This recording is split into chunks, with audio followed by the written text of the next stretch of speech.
उनके अनुसार तभी तक कर्म करने चाहिए जब तक उन कर्मों से प्राप्त होने वाले फलों से विकृत न हो जाए और मेरी लीला कथाओं में श्रद्धा न हो जाए।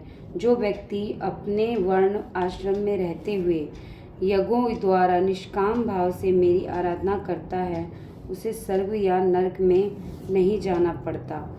अपने धर्म में निष्ठा रखने वाला व्यक्ति जब निषिद्ध कर्मों का परित्याग कर देता है और रागदी कर्मों में तटस्थ होकर पवित्र हो जाता है, तब उसे अनायास ही आत्मा साक्षात्कार द्वारा विशुद्ध तत्व ज्ञान द्वारा मेरी भक्ति प्राप्त हो जाती है।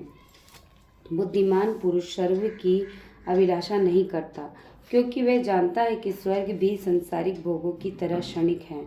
पुण्य समाप्त होने के बाद वहाँ भी रहा नहीं जा सकता।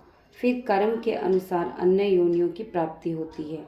मनुष्य का यह शरीर मरण धर्मा है, फिर भी इससे परमार्थ की प्राप्ति संभव है। यह शरीर तो उस वृक्ष के समान है जिस पर घोंसला बनाकर दो पक्षी, एक जीव आत्मा और एक परमात्मा, चुपचाप तटस्थ भाव से जीव के समस्त क्रियाकलापों को देखता रहता है।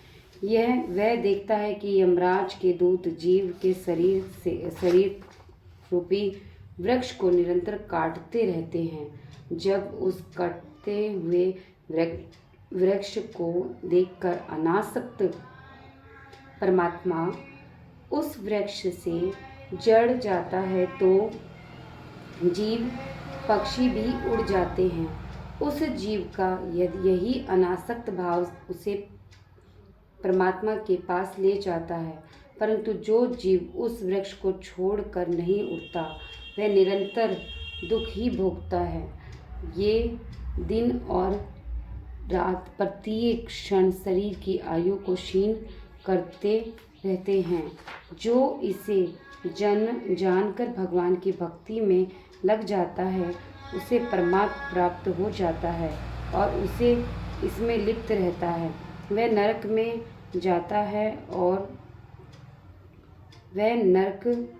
जाता है और दारुण दुख उठाता है। जो व्यक्ति शरीर के इस धर्म को नहीं समझते, वे संसार से पार जाने से वंचित रह जाते हैं। वे अपने हाथों अपने आत्म स्वरूप का हनन ही कर लेते हैं। प्रिय उद्धव, मनुष्य को चाहिए कि वह अपनी इंद्रियां और प्राणों को अपने वश में रखे और उन्हें इधर उधर न भटकने दे। उन पर हर समय सजग होकर दृष्टि रखें। इस प्रकार सत्व ज्ञान द्वारा उसे अपने मन को वश में रखने की सिद्धि प्राप्त हो जाती है। यम नियम, आसन, प्राणायाम, प्रहार, धारणा, ध्यान, समाधि आदि योग मार्ग से सत्व तत्व का निरीक्षण और परीक्षण करने वाली आत्मविद्या से तथा मेरी मूर्ति की उपासना से ही कर्म योग, ज्ञान योग और भक्ति योग में मेरा चिंतन किया जाता है। कोई अन्य उपाय इसके अतिरिक्त नहीं है।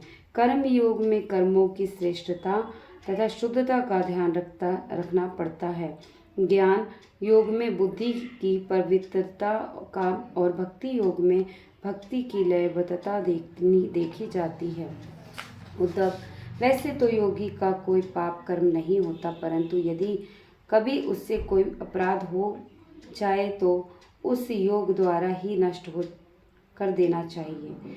कर्म तो कर्म जन्म से ही अशुद्ध है।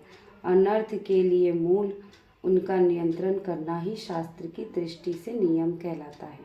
जो साधक समस्त कर्मों से विपरीत हो गया हो और मेरी लीला कथा में श्रद्धा रखता हो, किंतु समस्त भोग वासनाओं के परित्याग में समर्थ न हो पा रहा हो, उसे उन भोगों को भोग लेना चाहिए, परंतु भोगते समय उसकी क्षण भंगुरता, कष्टदायकता और दुर्भाग्यकारकता को समझते रहना चाहिए। इस दुविधा से छुटकारा पाने का सबसे सरल उपाय मेरी भक्ति है। प्रेम से वह मेरा मनन करता रहे।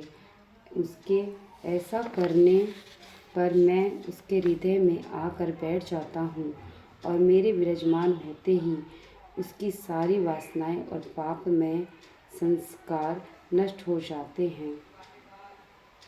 उद्धव, जो योगी मेरी भक्ति से युक्त होकर मेरे चिंतन में मगन रहता है, उसके लिए ज्ञान वैराग्य की कोई आवश्यकता नहीं होती। उसका कल्याण तो मेरी भक्ति से ही हो जाता है।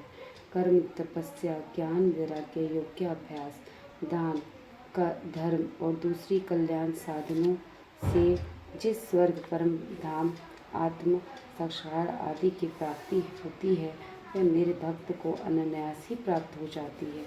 मेरे अन्य प्रेमी भक्त और धैर्यवान साधु भक्त स्वयं ही कुछ चाहते नहीं। यदि मैं उन्हें कुछ देना चाहूँ या देता हूँ तो वे भी अन्य वस्तुओं की बात ही क्या है।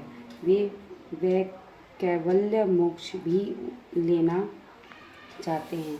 उद्धव, सबसे श्रेष्ठ और महान कल्याण तो निरपेक्षता में है। इसलिए जो निष्क्रियता अथवा निष्काम होता है, उसको मेरी भक्ति प्राप्त होती है। इस प्रकार जो लोग मेरे बताए ज्ञान, भक्ति और कर्म मार्ग का सहारा लेते हैं, वह मेरे परम कल्याण धाम को प्राप्त होते हैं, क्योंकि आत्म साक्षात्कार द्वारा मेरे परम पद को जान लेते हैं। वासुदेवाय प्रभु।